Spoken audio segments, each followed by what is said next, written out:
কিছু পাওয়ার নেই, এই ভাবনা বন্ধ করুন। বেসিক্যালি জীবন শুরু হয় 30-এর পর থেকে। তখন হয়তো দু একটা সাদা চুল মাঝে মাঝে উঁকি দেয়, চোখের কোণে ডার্ক সার্কেল পড়তে শুরু করে, চামড়া কুঁচকে না গেলেও আগের মতো সেই উজ্জ্বলতাটা আর থাকে না ঠিকই। কিন্তু বয়স আর অভিজ্ঞতা মিলেমিশে চেহারার যে দৃঢ়তার ছাপ আসে, চোখে মুখে ব্যক্তিত্বের যে ছায়া দেখা যায়, মেয়েদের ওই রূপেই সবচেয়ে বেশি ফিটফুল লাগে।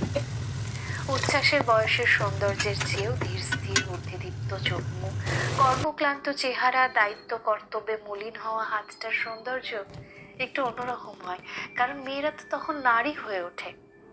আমাকে কে আর দেখবে, কার জন্য সাজবে, মনোভাব বাদ দিন। মাসে দু একবার শখের নেল পলিশটা করুন, 200 ঠোঁটে বাইরে না বেরিয়ে পছন্দের লিপস্টিক লাগান, মাঝে মাঝে পার্লার ট্রিটমেন্ট করুন আপনার সাধ্যের মধ্যে। দিন শেষে খালি পড়া চোখটায় হালকা করে কাজল দিন, আলগা খোপা করুন, অকেশন ছাড়াও একাধিক পাটনামা শাড়িটা দেখি। অত হিসেব করে কি জীবন হয়?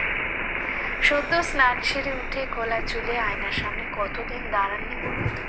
একটু দাঁড়িয়ে নিজেকে দেখুন, এক কাপ চা হাতে কয়েক মিনিট বারান্দায় বা ব্যালকনিতে নিশ্চিন্তে বসুন।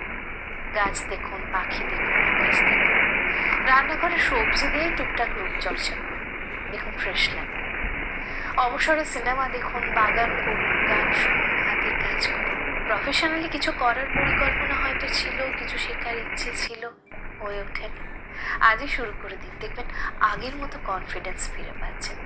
সবসময় স্বামী ছেলে মেয়ের পছন্দসই রান্না না করে সপ্তাহে অন্তত একটা দিন নিজের পছন্দের রান্না করে করুন। বিকেলে বাড়ির এক্সট্রা কাজকর্ম বাদ দিয়ে দু একদিন কাছে পিঠে হেঁটে আসুন। একা হলে একাই শুই। বাজারে শুধুমাত্র সবজি কিংবা মাছ কেনার জন্য না গিয়ে মাঝে মধ্যে আইসক্রিম পাপড়ি চাট খেতে চান। আগের মতো টক ঝাল দিয়ে ফুচকা খাওয়ার আনন্দ দেখুন, মনের কত অবসাদ, চোখের জল গুলে কখন বেরিয়ে গেছে।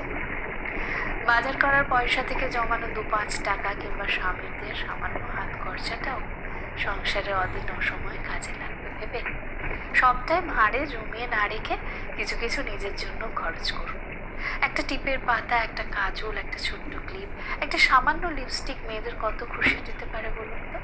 এতটুকু তো জীবন, আফসোস করে কাটিয়ে দিলে আর বাঁচবেন কম। নিজের ভালো লাগাগুলোকে গুরুত্ব দিন।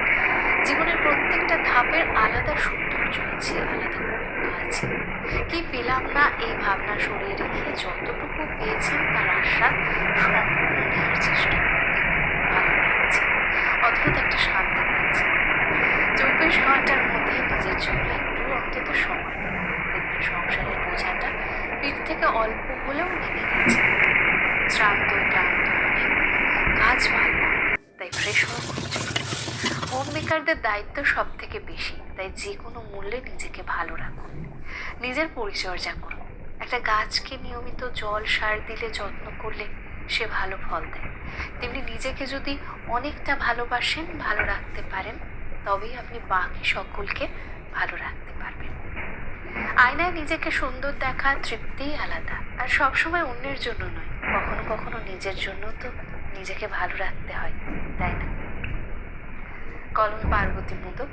আলু ভাবাটা বন্ধ করেন। আপনি তো আলু না যে আপনাকে করলার সাথে ভালো লাগতে হবে, আপনাকে বিরিয়ানির সাথে ভালো লাগতে হবে। আপনি তো একটা মানুষ।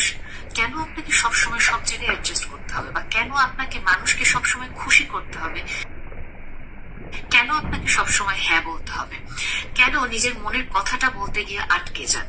আপনি কি সমালোচনাটা নিতে ভয় পাচ্ছেন, নাকি এটা ভয় পাচ্ছেন মানুষ আপনাকে আর আগের মতো পছন্দ করবে না, নাকি মনে হচ্ছে আচ্ছা থাক, মানুষটা এত কষ্ট পাবে, এর চেয়ে আমিই করে ফেলি কাজটা? এবং দীর্ঘদিন যে সব কিছুতে হ্যাঁই বলে যাচ্ছেন, যেটা হচ্ছে মানুষজন আপনার ওই ক্যারেক্টারিস্টিক্সটাই দেখে অভ্যস্ত। আপনি হঠাৎ করে যদি না বলেন, তখন তার কাছে মনে হয় যে কি ব্যাপার, ও না বলতেছে কেন, ও নিতে পারছে না কেন। আপনি যখন দিনের পর দিন ওই কষ্টটা সহ্য করতে না পেরে আউটবার্স্ট করে বসেন, সবাই বলতেছে তুমি তো এর আগে কখনো বলনি, আজকে একদিনে হঠাৎ করে এত কেন রাগারাগি করতেছো? সমস্যা তো তোমার, শুরু থেকে তুমি সমস্যার কথা বলবা। আসলে সমস্যাটা আপনার।